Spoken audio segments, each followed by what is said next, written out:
Hey everybody, and welcome to today's podcast. Today I want to talk about food. Food, surprise. Food fascinates me, not just because it is delicious, but it's the one, doing my job, mental health and physical health and stuff, the one thing that you really come up across all the time is people's relationships to food. And what it means to them, what emotional drives it has, even something simple as somebody saying to me last night, my husband's making a chicken burger, I've got the calories left to eat it, am I allowed? And me going, absolutely you can. And then why do I feel guilty about it? It's so intrinsic to everything that we do.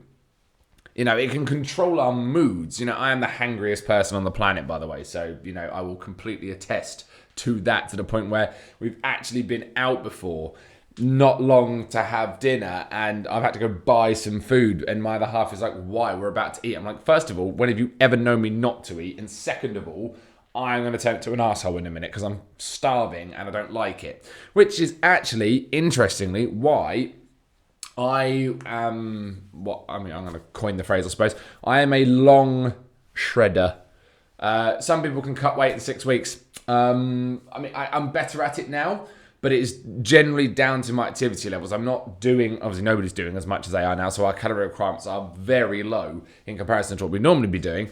But for me, even when I'm at my peak of activity, it takes me nearly 20 weeks to cut sometimes, just because I can't do it quicker, because I've done dramatic, I don't like the term dramatic, it's all relative to the person. 1,800 calories for me is a huge deficit to the point where I can't function properly. For some people, they'd kill to have 1,800 calories in their diet. I can cut, depending on my activity levels, anywhere from 2,300 calories.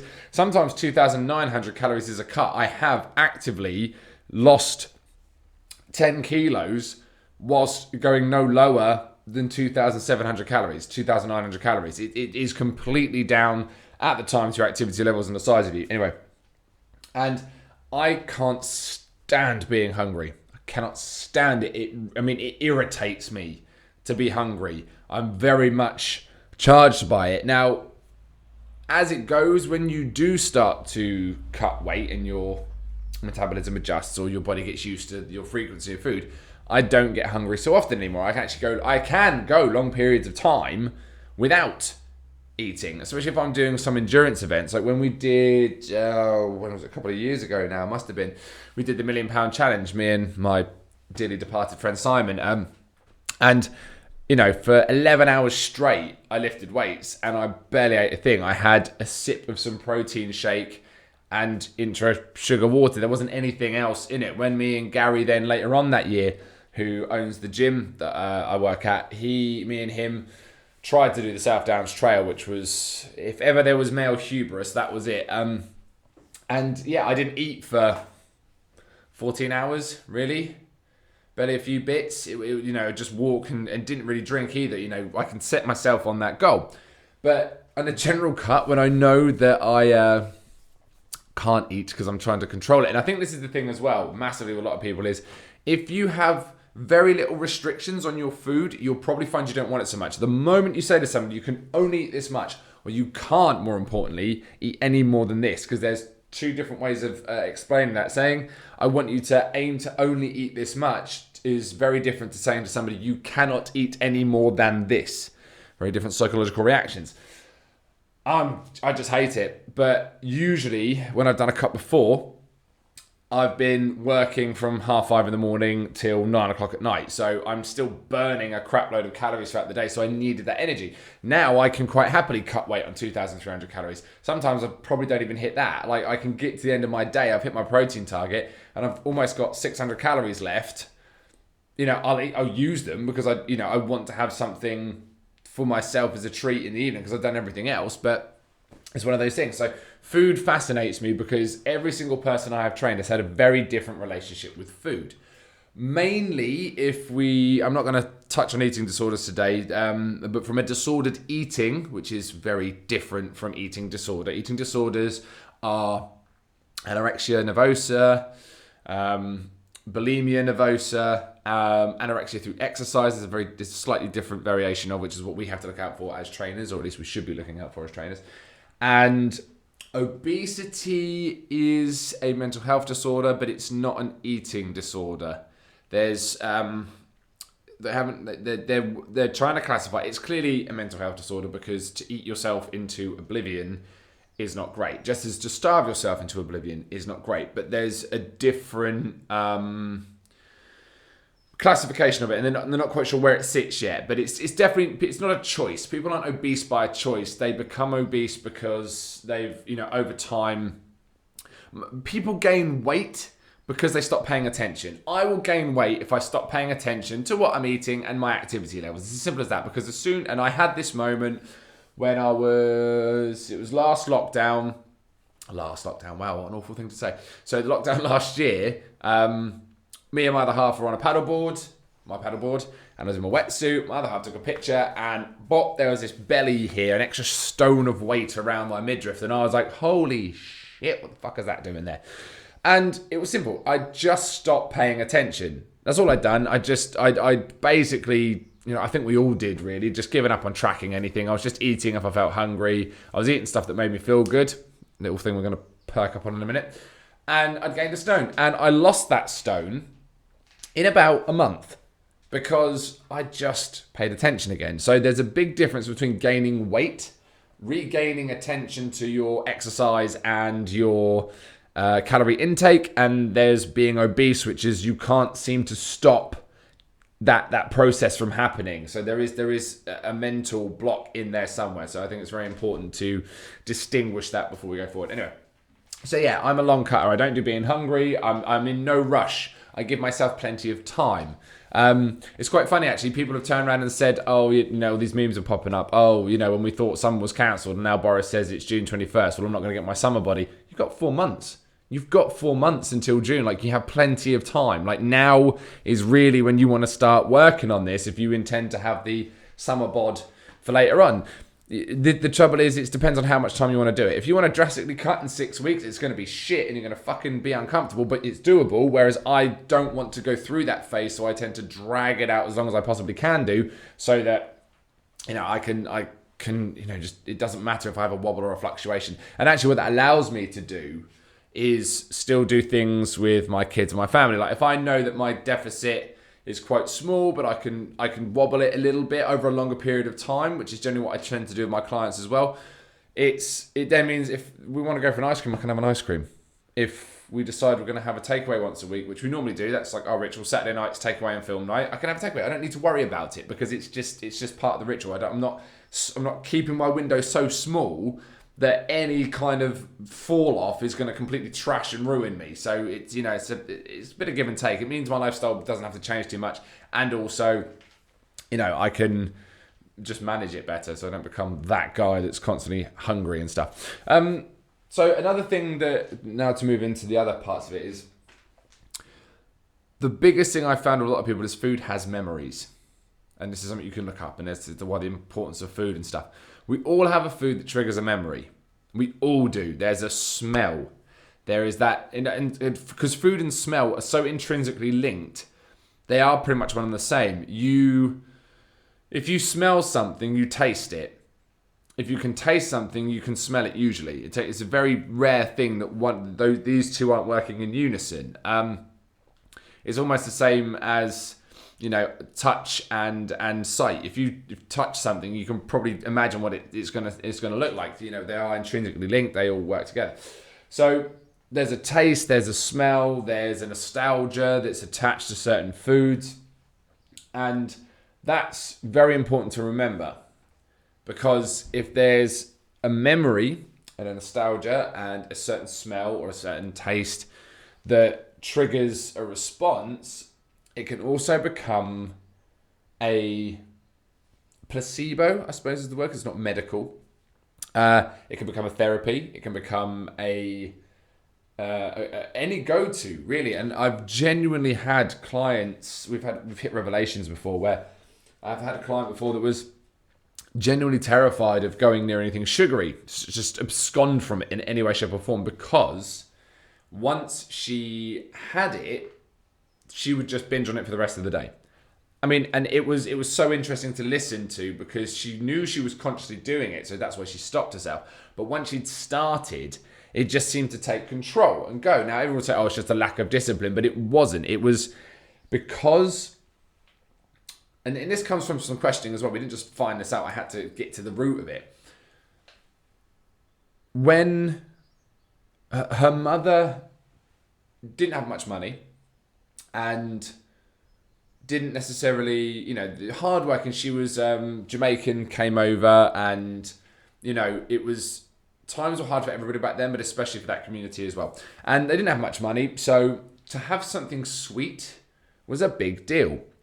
It was a sign of affection. It was a sign of mother's love. It was a sign of, I don't have much, but what I do have, we're going to make a big deal of it, and we're going to, turn this into something. And that's why every single time something sweet here, it was that just rush of emotional nostalgia of love, connection, family. And when you get that, you don't want to let it go. You really don't. Now, it reset in the morning. It wasn't like when she started, it would go on until somebody literally cut her hands off when she went for a sugar bowl. But there's a huge rush of emotions that come in. Food has the ability to make us feel good.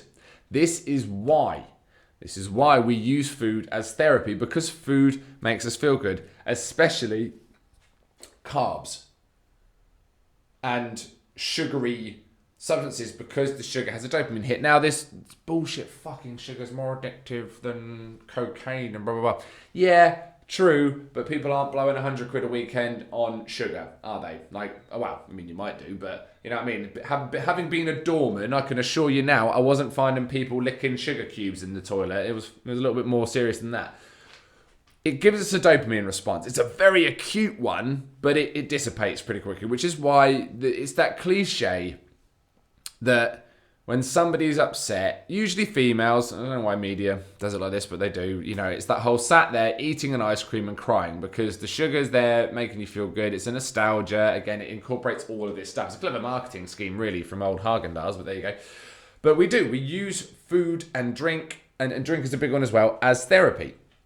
Because it has the ability to make us feel good. And it's really ingrained in to something that I think is much older than we are. Because, food is ritualistic.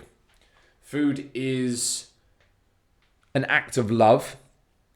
As a parent, one of the, a strong act of love from me is to make sure that my children have food that they like, to extend their palate. It's a bonding ritual. Would you like to try some of my food? Do you want to help make food? Now, granted, I have a very tiny kitchen and it's usually a bit of a rush, so we haven't done too much of it. Baking with your kids, baking with any small person, baking with your other half, baking with your mum, baking with your nan as a kid. These are all hugely important bonding rituals that happen around food, because it is the only thing that we can control. And this is something else I'm going to get into in a little bit, but it connects families and nations together. Families are bonded around food. My dad was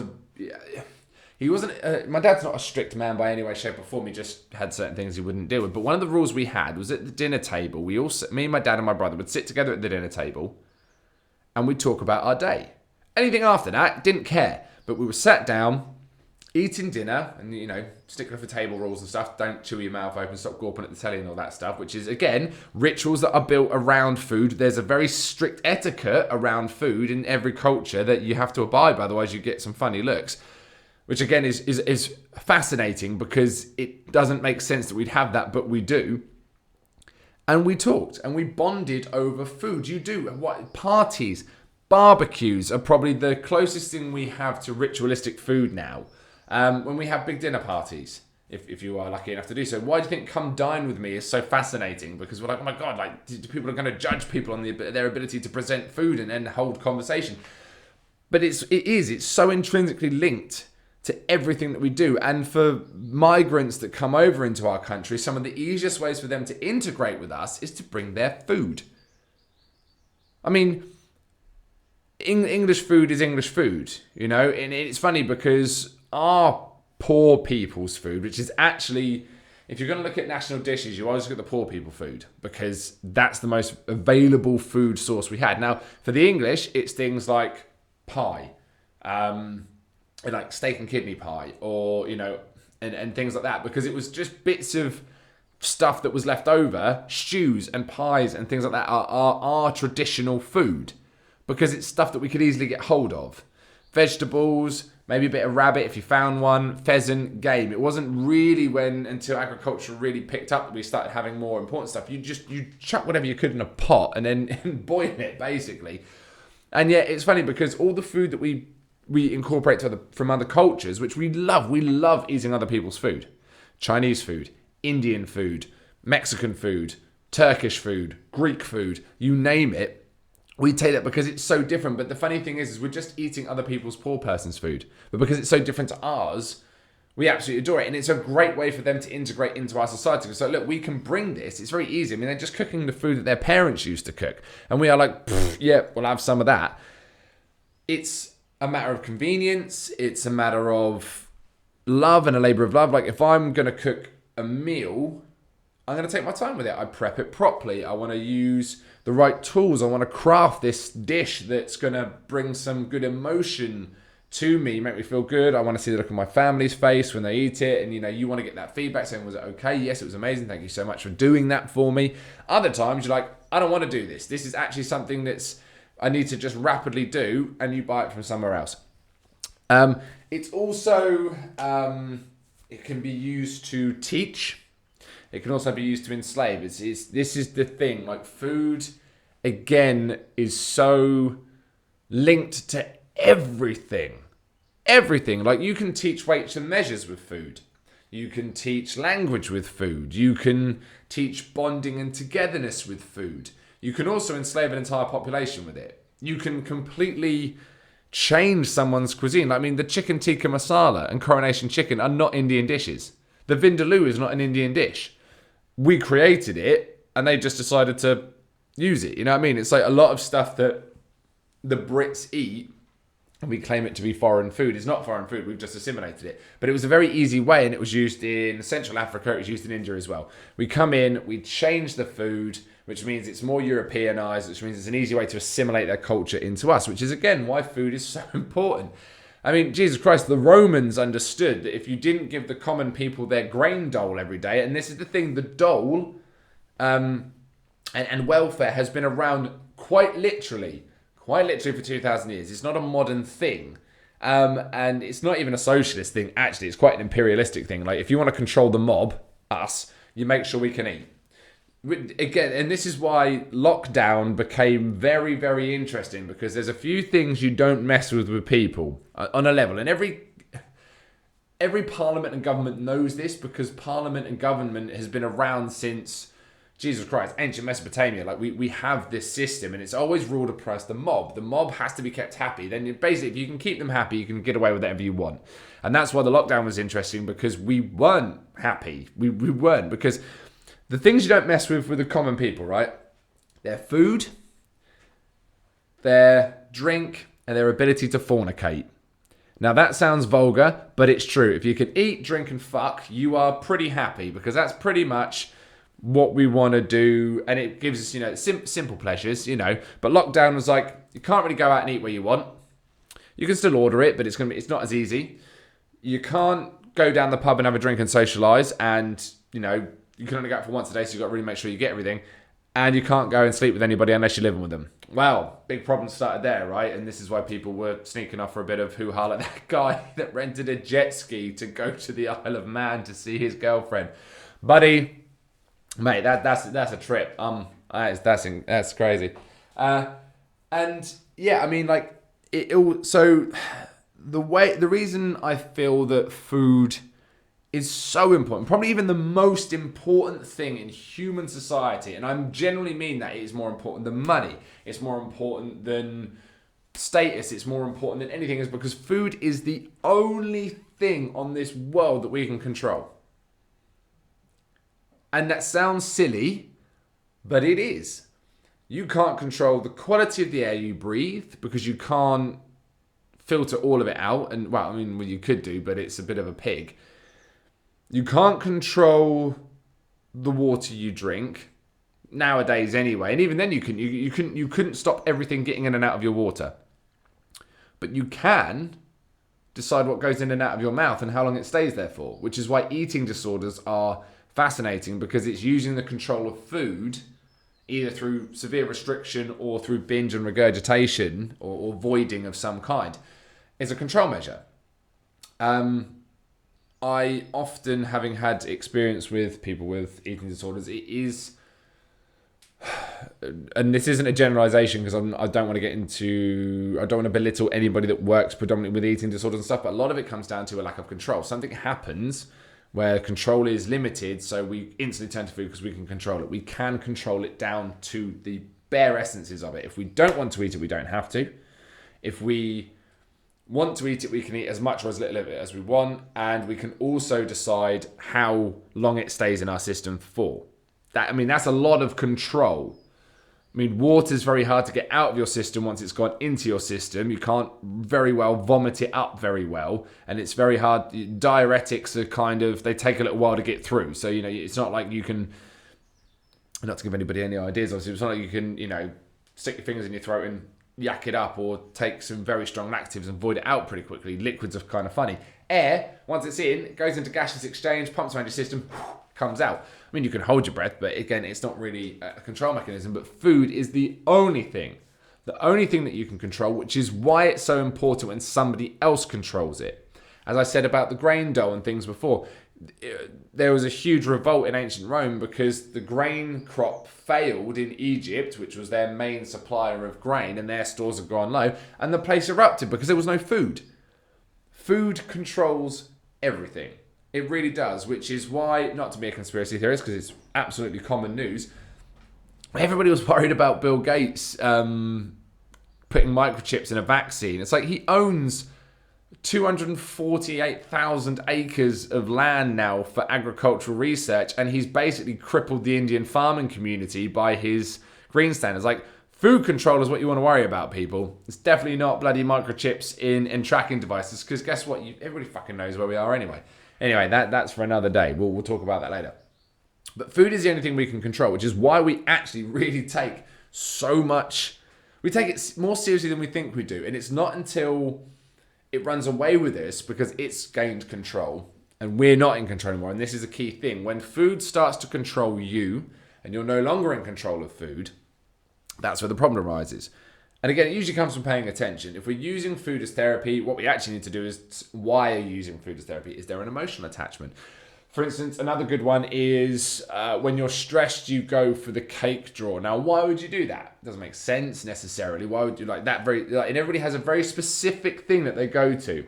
Now, everybody says chocolate or something sugary and stuff, but everybody has their own version of that. It's a specific chocolate bar maybe, or it's a piece of cake, or it's a something, it's very individual to the person. It comes under everyone generalizes, but each person has a very specific thing. And what it may be is that every time that you were upset, your mother sat you down with a piece of cake and a cup of tea. Every time. Parents are, and it's usually people, not so much now, it's a little bit different, but I found that usually slightly older clients that I have, I say slightly older, probably about 10 to 20 years older than me. Parents weren't great expressing emotions. It wasn't really a thing to do to talk about stuff like that, as we spoke about in the Men's Mental Health podcast. Men still aren't doing it because that's not what we do. And it's that whole English thing. If there's a problem, have a cup of tea. It was designed, I think, to just break the tension in the room a bit. If you're upset, come on, let's just have it. Do you want a piece of cake?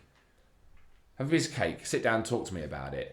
Now, what the cake actually symbolises is a break in conversation so the other person can probably digest it. Or, I don't really know how to make you happy, we'll just have a piece of cake. Trouble is, that now becomes your go-to stressing, because every time as a child you were exposed to a stressful event and you needed some help or guidance with it, well, what happened? You were presented with something sweet. Now, cake, again, could be your go-to. It could be that you don't want to, cake's not your thing, but a chocolate bar is. It's one of those things. But it is the only thing we can actually control. And it's genuinely, people's relationship with food is so messed up because so many assholes out there are trying to tell you that food is intrinsically bad. Food's bad. Carbs bad. Fat's bad. This is bad, that is bad. Nobody seems to rag on protein because you can't. But the type of protein you have is bad. It's a huge amount of control over people by just telling somebody that something's bad, because you don't want to eat anything that's bad. And that's ingrained in, because we are the only animals that actively cook our food. Now, some animals will eat passively cooked food because they're scavengers, and if something gets caught in a bushfire and it's still edible, they'll eat it. But and that's how we discovered cooking meat was a good thing. It was probably, because Aboriginals use bushfires to clear out things and eat the lizards and stuff that are left, and in Central Africa and all that stuff.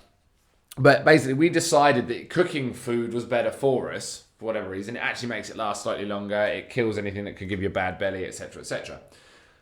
And so to have that control, to have that ability to alter your food down to that point, and being the only ones that do this means that it is a massive control thing, because we actually control what we do with it first. And I think that's another reason why that whole men and fire and barbecue thing, it is a very primal thing. It's like you create a fire and you cook food for other people, and you've got to get it right, because if you don't get it right, horrible stuff happens.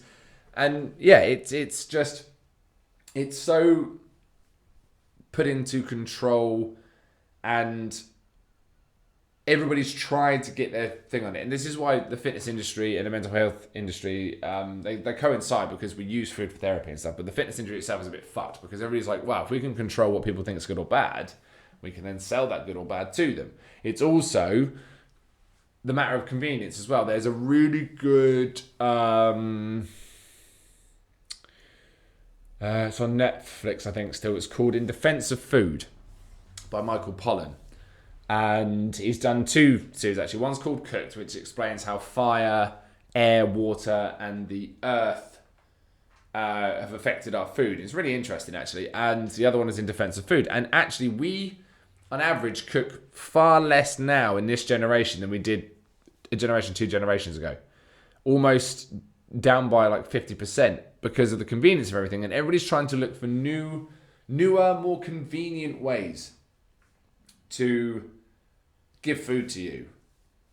Protein in a bar rather than, a shake. You don't have to make the bar. The bar's already there.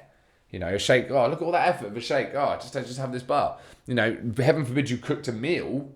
Even with takeaway now, you don't even have to go and collect it. You can deliver anything now. It's like everything's moving in towards convenience, because it's easy to sell, because we like convenience. But I think for a lot of people, this is where the conflict is, because we want to control our food, but it's so accessible, it puts you in a dangerous precedent, because when it becomes inaccessible, we tend to panic and fall apart, which is, I think, another reason why calorie deficits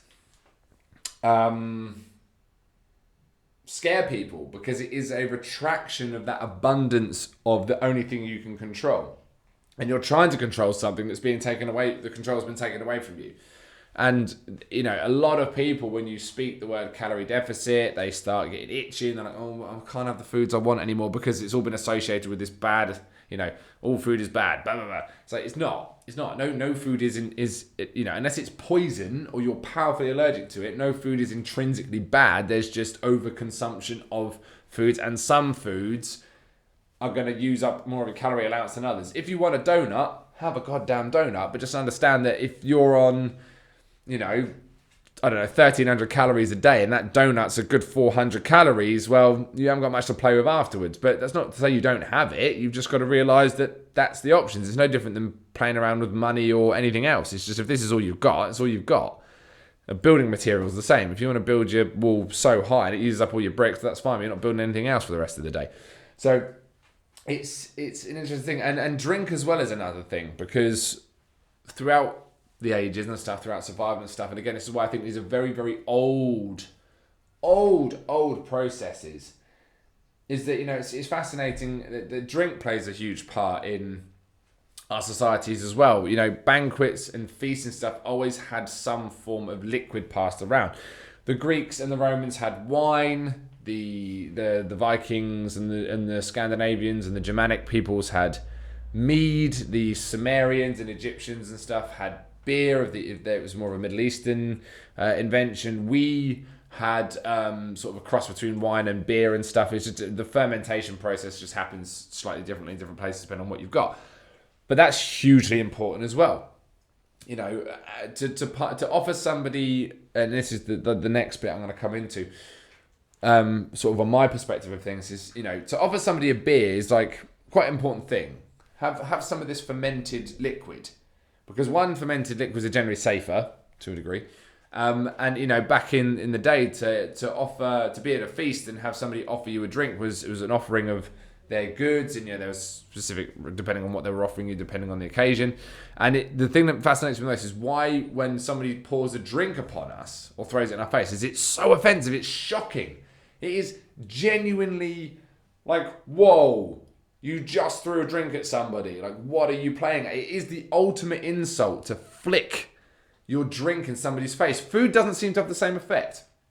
You can throw food in somebody's face and it's almost, okay, we starting a food fight or what? But to throw your drink into somebody's face is a huge insult. It's a big taboo. And, you know, in some cultures, it was actually a sin to waste water. If you go to the desert peoples of way back around sort of Northern Africa, or, you know, Saharan Africa and the Middle East, to waste water was a sin. So to actively throw liquid into somebody's face would have been the ultimate act of disrespect. It's like you're willing to sin to throw your drink in someone's face. Nowadays, like even now, it's like the ultimate act of disgust is to go and pour your drink, a libation, onto somebody's head. You know, the only time you ever wasted a liquid was to pour it for the gods. You know, in some places you threw some into the air and you poured it on the floor to offer into the sky and the ground. Drink is also a welcoming gesture. If a stranger comes on your door, back in ancient Greece, it was actually seen as part of the law that you had to offer strangers food and drink and shelter, because that was seen to be a good citizen. It was, you know, and it was a punishable offense by the gods if you didn't offer somebody in. In Mongolian culture, you'd offer somebody salt tea as a sign that you weren't going to kill them that night. It was a sign of safety. To offer hospitality to somebody, i.e. offer your resources to somebody, was basically like, look, well, I'm not going to kill you tonight because I'm going to feed you.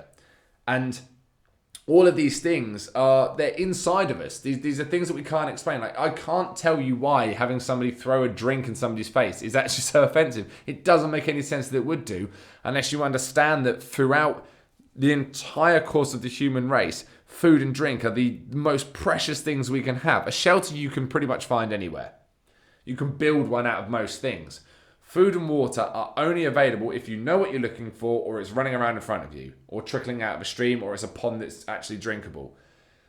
So to waste that in any kind of way, or offer it in any kind of way, is hugely significant. And for me, I have very strict rules about how I approach hospitality. So there's not many foods I don't like, but there are some that I'm massively not fond of. Does that mean I'm not allergic to anything? I mean, there's only about one food that I generally can't stand, and that's peanuts in any kind of way, shape, or form. Like I physically can't eat it. If somebody were to offer me a bag of peanuts or anything with peanuts in it, or peanut butter sandwich, I would have to refuse. It's not because that's the only thing I would refuse. I'm not a particularly big fan of peas. I'm not a massive fan of parsnips. I'm not a massive fan of certain other foods. But if I go to somebody's house and they don't know this, and they've put them on a plate for me, I'm going to eat them every time. Not because I'm just trying. I suppose it is trying to be polite, but also for me, it's like, you've offered me your food. You don't have to do that, because if anything, we all do this. It's like feeding and clothing ourselves. Not even clothing ourselves, but feeding ourselves is very important. And if you're going to offer me some of your resources, some of your food, I'm not going to be that guy that turns around and says, oh no, I couldn't do that. Even if I'm on a diet, and I've had this before. Well, I say it, but I've been on a calorie deficit. I'm trying to cut weight, and somebody just brings out a plate of food. I'm not going to say, sorry, cutting, can't eat those. Sorry, what do you mean you're bringing chips out? It's like, I'll eat it, because to me, the ultimate act of being rude would be to turn around and say no to somebody who's offered to cook me dinner. I've said, oh yeah, thank you very much. If I've not said what I'm after, and to be honest, I wouldn't. If somebody's going to offer me to make me some food in their house, I'll just say, yeah, whatever you've got. I'm not going to sit there and be that person. because I understand or have this internal thing that food, to offer your food and drink to somebody is a huge deal. We don't think of it now because food's in abundance, but it wasn't much long ago that food wasn't in abundance, and to offer that to somebody without any hesitation is a huge thing for me. Even now, like I if somebody says, "Oh, help yourself in the fridge," unless they're like my very best friends and I know that they can do the same in my house and we have that relationship, I'm very hesitant. I'll take a very small amount of something. Even in my in-laws' house, like where I've been with their daughter for 10 years and we have 2 children together. It's like even then I'm still not going to eat. I have a couple of pieces of toast. Is that enough to fill me up? No, it's not. But I'm not going to eat any more than what I would feel comfortable taking, because I understand that this is their stockroom. This is their stores. This is what, if anything happened tomorrow, that's what they've got to live on. So, it's a very old-rooted thing for me that if somebody's going to offer me any form of hospitality, I'm going to take it very, very seriously. And this is where food, I think, actually affects us far more than we realise. Because it is everything. Food is absolutely everything. And I don't mean that, oh my God, food is everything. It's like, it really is though. It genuinely really is. And it's just so beyond our understanding because it's so old and it's so ingrained in us that food is important, water is important. Throughout history, banquets and feasts have marked huge occasions and it brings people together around a central point. You all eat at the same place. You can then talk and converse. Disputes are started and fallen at feasts. It's a way to say goodbye to people. It's a way to say hello to people. It's a celebration of unity. It's a mourning of death. The whole act of eating and drinking and food in itself is something that's so ingrained into us that it's just got so much more involvement in our lives than I think we want to give it credit for. And that's why when people come and say, like, oh, this is going to sound silly, but I just can't seem to do this, it makes perfect sense, because from the moment you grow up, and food is controlled for you until you gain control of it, and it's also one of the first things you gain control of as well. You can make your own dinner now. What? Yeah, you can make your own dinner. I have given you access to the resources we have. I don't have to tell you how much you need to eat. I'm going to let you decide how much you want. You can then create it, and then you have discussions over like wasting food and stuff and things like that. And for a lot of parents, wasting food is important because, again, we understand how much that food cost. We had to put man hours into earning the money to acquire the food. We then had to put man hours into prepping the food. It doesn't take much, but we still had to do the active service of even just putting something on a tray and into an oven to cook it. And then to have somebody waste it is usually why we clean it up, because we understand that there's about 4 or 5 man hours worth of food there. And somebody's like, I don't want it. It messes with our sensibilities. It really does. And, there are certain rituals and taboos as well that come in some places to leave your plate empty is a massive insult, because it shows that somebody didn't serve enough. If you go to Japan, I think it is, in the Middle East, if you finish your plate, which is in the Western culture, is if you finish your plate and leave your knife and fork together, that's again a bit of etiquette. And etiquette's a massive part of food as well. It teaches us manners and things, but everywhere's slightly different. Some places to eat with your hands is perfectly normal, but we think, geez, what are you doing? And other places to use a knife and fork seems strange. Some places use chopsticks or whatever. But yeah, it's quite simply in Japanese culture, if you finish your plate, it shows that the host didn't bring enough food for you. Well, I've eaten all of it. It's actually a bigger sign of respect to leave a little bit and going, oh, I finally reached my limit, thank you so much. Whereas over here, if we don't finish our plate, which hugely falls into disordered eating, which we'll look at in another podcast because it's quite interesting how far back that goes. It's actually seen to be better if you do clear your plate as a sign of, oh, thank you so much. It was so good I had to eat all of it.